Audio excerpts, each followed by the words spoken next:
telling my teachers, like, man, I might not even have to turn in my homework this year because I'm finna be signed this year, you know what I'm saying? Back in 7th grade. I remember I told my gym teacher freshman year, like, man, I ain't coming to gym class no more. I'm finna be signed this year. She gonna come to me senior year like, yo, what's up with that record deal? So ha ha ha ha ha.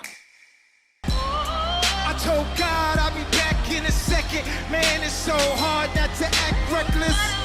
To whom much is given, much is tested. Get arrested, guess it till he get the message.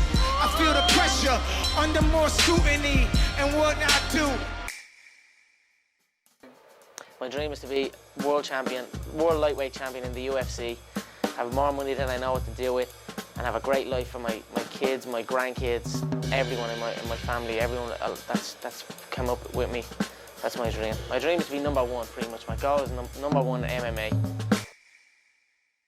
The one, the only, the notorious Conor McGregor!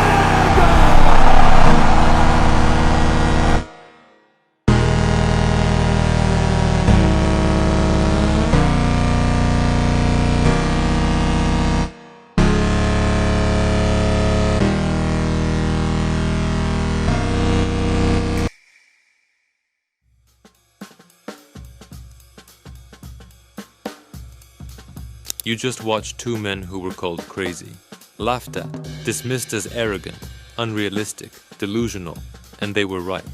They were delusional, but that delusion became their greatest weapon, because while everyone else was being realistic, they were busy becoming legends. Think about the version of yourself you see when no one's watching, the one you talk to in your head, the one who whispers, "What if?" What if you actually became that person? Not someday, not when you're ready. What if you decided right now that you already are? You used to believe you could be anything. Before the world taught you to be realistic. Before people told you to lower your expectations. Before you learned to protect yourself from disappointment. So you became reasonable, safe. You started saying maybe instead of definitely. You started preparing for failure instead of inevitable success. But what did that cost you?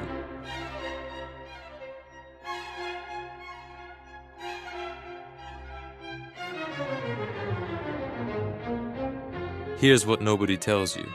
The only difference between you and the person living your dream life is that they decided to believe the delusion. They wake up at 5 a.m., not because they want to, but because that's what someone like them does. They go to the gym on days they don't feel like it, because that version of themselves doesn't negotiate. They work on their craft when no one's watching, when no one cares, when there's zero evidence it will pay off. But hear me out. Not because they're more disciplined than you, but because in their mind, they're not trying to become someone. They already are that person. They're just showing up as themselves. What if you stopped trying to become and just started being?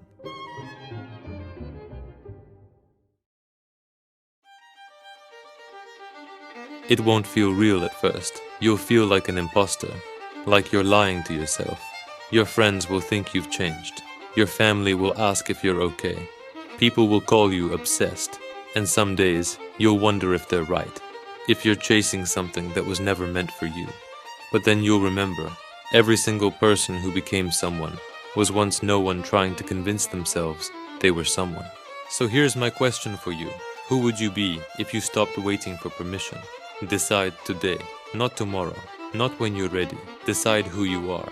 Then show up as that person until the world has no choice but to agree. That's not delusion. That's evolution. Please subscribe for more.